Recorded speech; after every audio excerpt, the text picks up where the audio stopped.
because Mrs. Berbert, she bought a copy of my book and she asked if I would deliver it. And then she said, how would you like to read it to my class? And I said, I would love to, because I love reading to kids.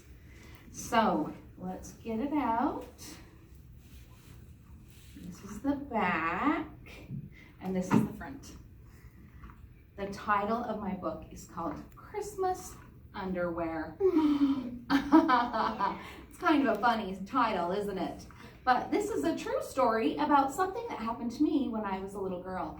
And this says by Carrie Neeson Francis. That's me. And then illustrated by Addison Welch. And he is not here today, but he was the illustrator. In some books, the author writes the story and draws the pictures. And some books, the author writes the story and somebody else draws the pictures. And that's what this book did. So right here, I wrote a little note to your teacher, because that's what authors get to do when people buy their books. And then this is called the dedication page. So this is where I got to actually dedicate my book. And it says, dedicated to my mom and dad, my first and best teachers, because I wanted to dedicate it to my mom and dad. And this right here stands for me, KMF, Carrie Neeson Francis. And then Addison Welch dedicated it to little Wendy Elmer. So it's kind of fun to dedicate your books to somebody. All right, you ready? I know it's a little early for a Christmas book, but I hope you love it anyway. Dad chose the present, the one and only gift to be opened on Christmas Eve. Molly's tummy churned with excitement as she patiently waited, as patiently as a 5-year-old could, for her turn. It was a rule that everyone took turns to open gifts so that the giver could be properly recognized and thanked. Wrapped in red and green paper sat her one special gift. A sparkly red bow, Molly's favorite color, adorned the top of the package. Go ahead and open it, Molly, coaxed her dad with a slight grin. It's your turn. Peeling back the paper ever so carefully, in case Grandma Joy wanted to save it, Molly began unwrapping. She felt something soft and squishy and imagined a new stuffed animal or some fuzzy slippers. What do you think it is? Pink underwear. What? What was this? Underwear? Molly's lip began to quiver. She tried hard not to cry. But why would her dad give her underwear as her special Christmas Eve gift? The disappointment quickly turned to anger. She was furious. Was this a joke? Glancing into her father's hazel eyes, then at the bright lights of the Christmas tree, Molly flung the package smack into the middle of the tree. I don't want stupid underwear, sobbed Molly. I want a different present. She was kind of naughty, wasn't she? Silence. The family froze. None of the other children had complained. In fact, they had graciously thanked their parents. Suddenly, Molly was sick inside. Every member of her family was glaring at her. Dad slowly motioned her to come and sit on his knee. In a firm but friendly voice, Dad spoke. When I was a little boy, we were very poor. One particular holiday season will forever be etched in my memory. Grandpa George had died, and Grandma was doing everything she could just to keep our growing bodies fed. Our kind neighbors and friends donated food and small amounts of money to assist us, but there was no money for gifts. On Christmas morning, my sisters and I were surprised to be gifted one beautifully wrapped present. Can you guys see the presents right here? Can you guess what our present was? What do you think, everybody? Underwear.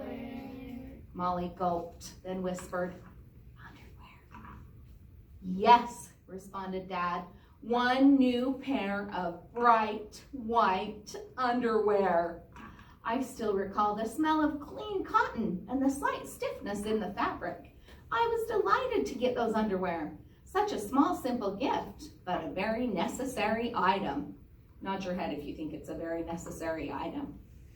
And can you see how happy his face is to have his little underwear? That's funny, huh? Dad chuckled and gazed lovingly at Molly. A gift is special no matter what, because someone thought enough about you to give it to you. Someone spent time and energy to choose the perfect present just for you. And whether you like it or not, it is still a gift. I want you to be grateful for every gift, be it a new doll or a shiny bike, a t-shirt or new underwear, whether you like it or not. Gratitude is the key to abundance. And my Christmas wish is that you will always be grateful. And remember, any gift is special because it is a gift. Covering her face with two tiny hands, Molly snuggled in closer to her dad, still crying with embarrassment and regret. She mustered up enough courage to glance at the family. I am sorry. I am really sorry. As only a loving father can, Molly's dad squoze her tightly. I know you are. I love you, little bug. Molly hopped off Dad's lap and scurried over to the tree. She carefully reached through the branches and collected her priceless gift. Hugging the small package close to her heart, she expressed, I love my Christmas underwear. Thank you, thank you, thank you. And then there's a little thing called afterword. Afterword is something the author sometimes says that goes along with the story. Every Christmas thereafter, Molly anxiously awaited her Christmas Eve gift, and yes, it was always underwear. She graciously thanked the giver and remembered her father's wise words. Any gift is special because it is a gift. The end. Did you like it? Yes. Yeah? Good, I'm glad you liked it. I want to show you guys a couple of extra little things in my book. Since I'm the author, I can point out some special things. First of all, does anyone notice, raise your hand if you notice what my dad is wearing in this story. What's he wearing? You tell me in the green. Red and Christmas tree. It kind of looks like Christmas tree. That is actually a Hawaiian print bathrobe. A Hawaiian print. My dad wears Hawaiian shirts every single day. He always wears a Hawaiian shirt. So I asked my illustrator, I said, do you think you could make the dad have a Hawaiian shirt? And he goes, well, I could make him have a Hawaiian bathrobe. I said, that's great. Okay, the Nutcracker. Raise your hand if you've ever seen a Nutcracker. Yeah, so a Nutcracker. My grandma has one. Does she? A Nutcracker is another one of my family's traditions. My mom and dad give their grandchildren a Nutcracker every year for Christmas. And I didn't even ask the illustrator to add the Nutcracker. He just did it. He just somehow magically knew. And this is, I love this page because look at the Nutcracker. He's going like this. And then on the very last page, notice what the Nutcracker is holding. If you know what he's holding, touch your nose. On 3, tell me, what is he holding? 1, 2, 3. Underwear. Isn't that cute? Okay, there's one more thing. You may have noticed in the Christmas tree, let's see. There's a good picture of the Christmas tree. Oh, here's a good one. You may have noticed an animal. So, again, my mom and dad, I love my mom and dad. And my dad collects these ducks that are carved out of wood. They're called Ducks Unlimited ducks. And my mom and dad, every year for Christmas, they decorate their tree using their ducks. So their Christmas trees always have ducks on them. So again, I asked my illustrator, I said, would you put a duck in the Christmas tree? And he did. So that's why there's a duck in the Christmas tree. Now this is me. This is me when I was about 4 or 5, about the age of Molly in this story. Now my name is not Molly, but I love the name Molly, so that's why I named my character Molly.